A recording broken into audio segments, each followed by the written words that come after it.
the team from MIT, one of the finest institutions in the world, and sometimes I say that America is America because of institutes like MIT.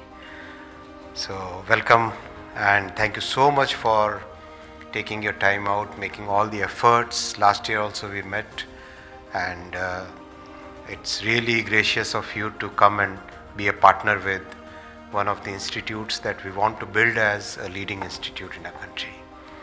I would also like to thank the teams from industry. Without you, NAMTECH would not be NAMTECH. And from whether it is Suzuki, whether it is Siemens, it is Inox, all the Surya, ABB, Fanuc, all the industry leaders that I met in a short time, and if I am missing, please pardon me.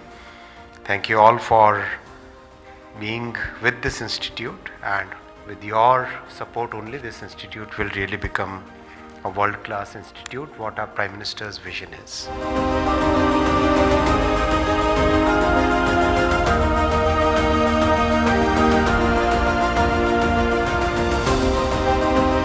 I would also like to thank the NAMTECH team for being so persistent, so clear-headed, and creating a vision which really will be alive and which will take this institute to a totally new level in the coming years.